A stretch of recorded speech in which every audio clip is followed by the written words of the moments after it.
तो सबसे पहला क्वेश्चन कह रहा है कि भार का एसआई मात्रक क्या है। भार का एसआई मात्रक क्या है, तो क्या है ऑप्शन नंबर बी, भार का एसआई मात्रक न्यूटन होता है। क्या होता है? भार का एसआई मात्रक न्यूटन होता है। नेक्स्ट कह रहा है एम्पियर सेकंड किसकी इकाई है। एम्पियर सेकंड किसकी इकाई है, तो किसकी इकाई है? ऑप्शन नंबर ए सही है, आवेश की इकाई है। आवेश की इकाई है एम्पियर सेकंड, जो है वो आवेश की इकाई है। नेक्स्ट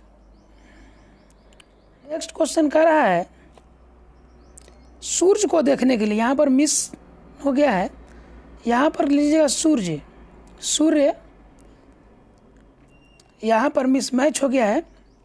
सूर्य को देखने के लिए किस यंत्र का प्रयोग किया जाता है? सूर्य को देखने के लिए किस यंत्र का प्रयोग किया जाता है? तो ऑप्शन नंबर सी सही होगा, हेलियोस्कोप का प्रयोग किया जाता है। किसका?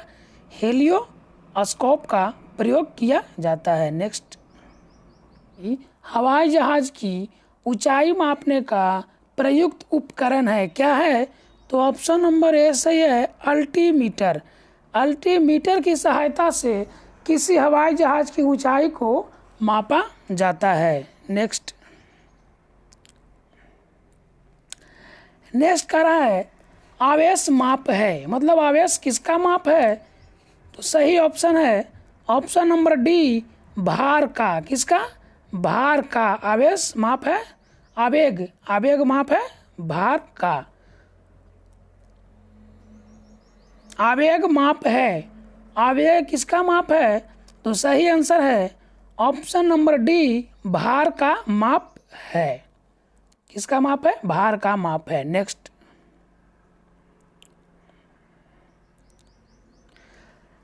कह रहा है किसी तारे की दूरी मापने के लिए प्रयुक्त यूनिट है।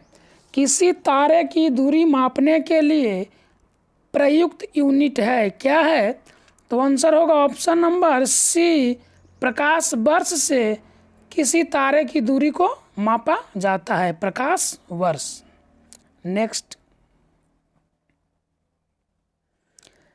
नेक्स्ट कह रहा है किसी सदिश राशि का परिमाण कभी नहीं हो सकता है। किसी सदिश राशि का परिमाण कभी नहीं हो सकता है, तो ऑप्शन नंबर सी सही होगा, ऋणात्मक कभी नहीं हो सकता है। ऋणात्मक कभी नहीं हो सकता है, ऑप्शन नंबर सी सही है। नेक्स्ट कह रहा है निम्न में से किसमें केवल परिमाण होता है, दिशा नहीं? निम्न में से किसमें केवल परिमाण होता है, दिशा नहीं? तो ऑप्शन नंबर सी सही होगा, कार्य में केवल परिमाण होता है, दिशा नहीं होती है। परिमाण होता है लेकिन दिशा नहीं होती है। नेक्स्ट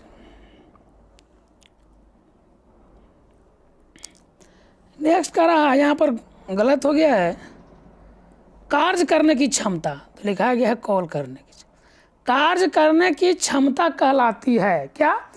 कार्य करने की क्षमता कहलाती है, तो क्या कहलाती है? कार्य करने की क्षमता ऊर्जा कहलाती है। क्या कहलाती है? कार्य करने की क्षमता ऊर्जा कहलाती है। नेक्स्ट कह रहा है यदि बल F बराबर 0 इसलिए किया गया कार्य क्या होगा? यदि बल F बराबर 0 इसलिए किया गया कार्य क्या होगा? तो किया गया कार्य भी 0W होगा, कोई फर्क नहीं होगा।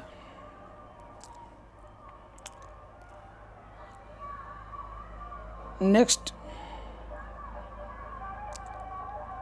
कह रहा है निम्न में से कौन सा कारक बाष्पीकरण की दर को कम करता है? निम्न में से कौन सा कारक बाष्पीकरण की दर को कम करता है? तो कौन करता है? ऑप्शन नंबर बी सही है, नमी। कौन करता है? नमी बाष्पीकरण की दर को कम करता है। नेक्स्ट कह रहा है, अगला क्वेश्चन कह रहा है कि द्रव के ठोस में परिवर्तन की प्रक्रिया को क्या कहा जाता है? द्रव के ठोस में परिवर्तन की प्रक्रिया को क्या कहा जाता है? तो ऑप्शन नंबर सी सही है, हिमीकरण कहा जाता है। क्या कहा जाता है? हिमीकरण कहा जाता है। नेक्स्ट कह रहा है, समुद्री जल में किस तत्व की प्रचुरता है? समुद्री जल में किस तत्व की प्रचुरता है? तो किसकी है? ऑप्शन नंबर बी, क्लोरीन की प्रचुरता है। किसका? क्लोरीन की प्रचुरता है समुद्री जल में। नेक्स्ट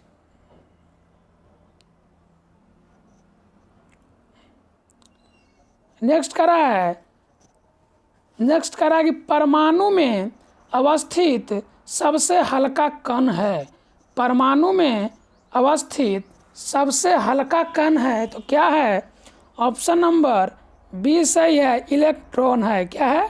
इलेक्ट्रॉन है। परमाणु में अवस्थित सबसे हल्का कण इलेक्ट्रॉन है। नेक्स्ट अगला क्वेश्चन कर रहा है, इलेक्ट्रॉन के आवेश का निर्धारण किसने किया? इलेक्ट्रॉन के आवेश का निर्धारण किसने किया? तो ऑप्शन नंबर डी सही है, मिलीकॉन ने किया। मिलीकॉन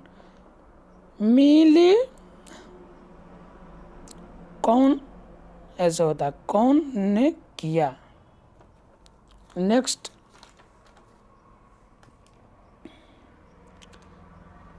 कर रहा है, कैफीन कहाँ पाया जाता है? कैफीन कहाँ पाया जाता है?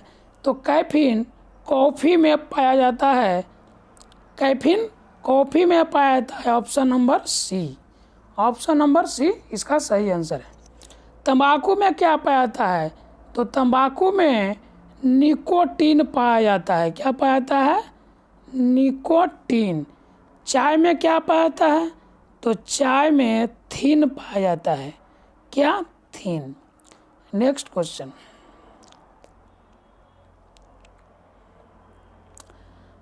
क्वेश्चन कह रहा है कि न्यूट्रॉन के कण हैं जिनमें होता है। न्यूट्रॉन के कण हैं जिनमें होता है तो क्या होता है? ऑप्शन नंबर सी सही है, इनमें से कोई आवेश। डी सही है, इनमें से कोई नहीं। मतलब इसमें कोई आवेश नहीं होता है। इलेक्ट्रॉन के कण हैं जिनमें होता है तो इनमें से किसी भी प्रकार का कोई आवेश नहीं होता है। नेक्स्ट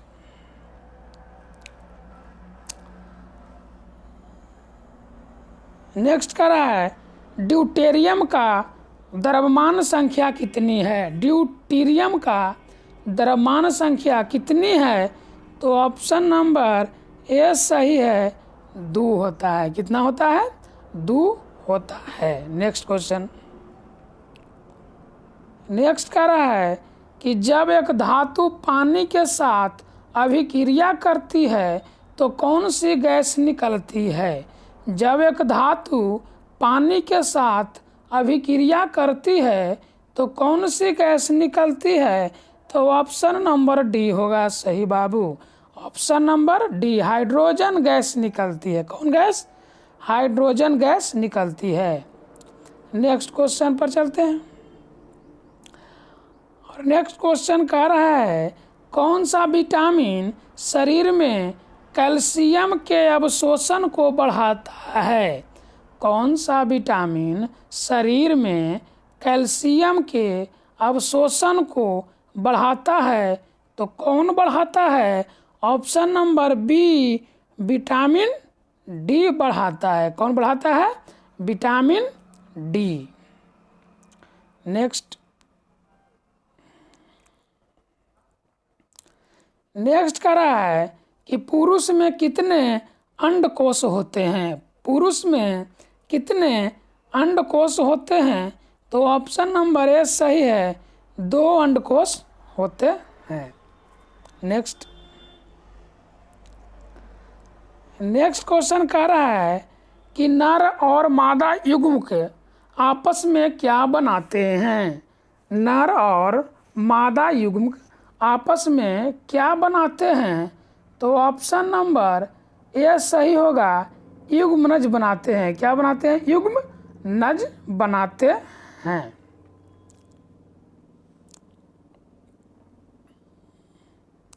नेक्स्ट क्वेश्चन कह रहा है मानव शरीर की सबसे छोटी मांसपेशी कौन सी है, मानव शरीर की सबसे छोटी मांसपेशी कौन सी है, तो सही आंसर है ऑप्शन नंबर बी, स्टेपडियस है। कौन है?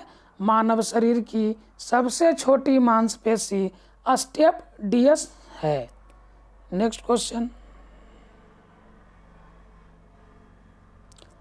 क्वेश्चन कह रहा है यूरिया का निर्माण कहाँ होता है, यूरिया का निर्माण कहाँ होता है, तो ऑप्शन नंबर बी सही है, यकृत में यूरिया का निर्माण होता है। ये यकृत में यूरिया का निर्माण होता है। नेक्स्ट